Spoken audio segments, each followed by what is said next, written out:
ഇന്ന് രാവിലെ ഉറക്കം എഴുന്നേറ്റത് മീൻകാരൻ്റെ ഹോണടി കേട്ടോണ്ടാണ്. അമ്മ പെട്ടെന്ന് തന്നെ വിളിച്ചു പറഞ്ഞ് മീൻ വാങ്ങിക്കൊണ്ടുവരാൻ. നേരെ പ്ലേറ്റും എടുത്ത് റോഡിലേക്ക് ഓടി. റോഡ് സൈഡിലായിട്ട് മീൻ വാങ്ങാൻ കുറേ ആൾക്കാർ നിൽക്കുന്നുണ്ട്. പറഞ്ഞത്രയൊന്നുമില്ല, എങ്കിലും ഒരാളുണ്ടേനു. നേരെ മീൻകാരൻ്റെ അടുത്ത് പോയി മീൻ വാങ്ങിയേ.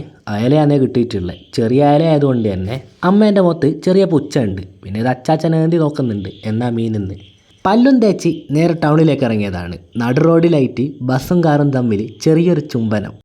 കുറച്ച് സമയത്തിന് ശേഷം അവരവരുടെ ബൈക്ക് പോയി, ഞാൻ എൻ്റെ ബൈക്കും പോയി. നേരെ ചെന്ന് കയറിക്കൊടുത്തത് ഇബ്രാഹിക്കാൻ്റെ വീഡിയോയിലേക്കാണ്. ഇവിടെയാണെങ്കിൽ ലുലു മാൾ പോലെയാണ്, എല്ലാ സാധനങ്ങളും ഉണ്ടാവും. അടക്കയും തേങ്ങയല്ലോ. 2 തേങ്ങ നോക്കി ഞാനും എടുത്തിട്ടുണ്ട്. 58 രൂപ. തേങ്ങ തന്നെ അല്ലേ? അല്ല, മാങ്ങ. ഇന്ന് രാവിലത്തെ പോലെയല്ല ഉച്ചക്കത്തെ കാലാവസ്ഥ. ഉച്ചയായാലോ നല്ല മഴയാണ്. പിന്നെ കോട്ട് വിട്ടിറങ്ങി. മഴ പെയ്ത് കഴിഞ്ഞാൽ അന്നേരം എനിക്ക് ചായ കുടിക്കണം. നേരെ കോട്ടും എടുത്തിട്ട് വണ്ടിയായിട്ട് ഇറങ്ങിയിട്ടുണ്ട്. ഏതെങ്കിലും ചായക്കടയിൽ ചെന്ന് കയറാം. അവസാനം ഒരു ചായക്കട കണ്ടുപിടിച്ചിട്ടുണ്ട്. ഇവിടെയാണെങ്കിൽ അടയുണ്ട്. അടയും ചായയും കഴിച്ചേ.